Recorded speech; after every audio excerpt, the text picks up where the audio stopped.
ছোট্ট ছোট্ট সোনামণিরা কতই সুন্দরভাবে বস নাচ শিখতে আছে। মাস্টার তো সামনে আছেই, আর মোবাইল তো আছে। মোবাইল একদিক দিয়ে দেখানো হইতাছে, মোবাইল থেকে আরেক দিক দিয়ে মাস্টারের হাতে ইশারা দিতে আছে। অনেক সুন্দরভাবে নাচ শিখা হইতে আছে। পাগলায় ল্যাংড়া সাজ্জা কিভাবে ভিক্ষা করতে আছে, এমন ভাবে মাঝখান দিয়ে আইলে একটা মানুষ আইসা ওর টেকাটা খাপ দিয়া লিয়া জানতেছে হয়তো বস ভিক্ষা করন দিয়া দৌড়ে ধরে ওরে দিয়া দিল 3-4টা বস ঘুষি।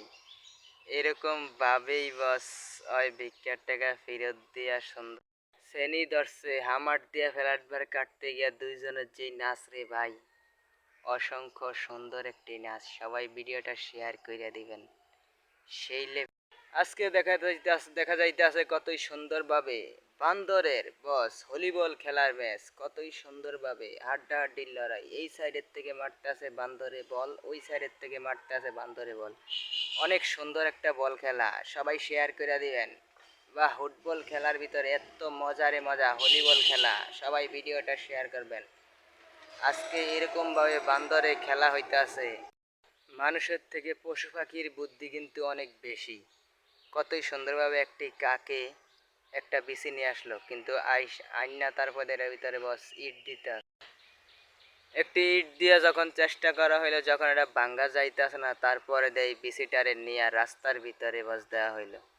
এরকম ভাবে একটা গাড়ি গেল, চাক্কা লাগিয়া তারপরে একটি ছেলে নাচতে আছে, একটি মেয়ে মাঝখান দিয়ে ক্যামেরা ধরে রাখছে, কিন্তু পিছন দিয়ে যে আরেকটা নাচ হইতেছে তা কিন্তু ওনারা জানতেছে না। ভিডিওটা অনেক সুন্দর, সবাই শেয়ার করে দেবেন। নাচ তো নাচ না রে ভাই, পুরা বিনোদন। এই ভিডিও রে ভাই সেরা। কিন্তু এরকম ভাবে অন্ধ লোকটা আইতে আছে, অন্ধ লোকটা নিজেই পইরা যাওয়ান আছে, কিন্তু ওনারে ধইরা আনছে নৌকার ভিতরে। নৌকার ভিতরে আইসা কি হলো, লাস্ট পর্যন্ত একটাই হলো, তিনজন একসাথেই নদীর ভিতরে পড়লো নৌকা থেকে। ভিডিওটা সুন্দর, শেয়ার করে দিবেন। মাদ্রাসার ছোট্ট ছোট্ট পোলাপাইনের খেলা। কতই সুন্দরভাবে দুই সাইডে দুইটা থালি, এই দুই থালির ভিতরে কে কয়টা গ্যালাস উঠাইতে পারে, দুজনের মাথায় কিন্তু বান দেওয়া। এইভাবেই বস সুন্দরভাবে দুইজনে টানাটানি করে একজনে উড়াইলো 4টা, আরেকজনে উড়াইলো 3টা। এরকম ভাবেই সুন্দরভাবে খেলাটা কিন্তু অসংখ্য সুন্দর। সবাই ভিডিওটা শেয়ার করে দিবেন। সুন্দর একটা খেলা।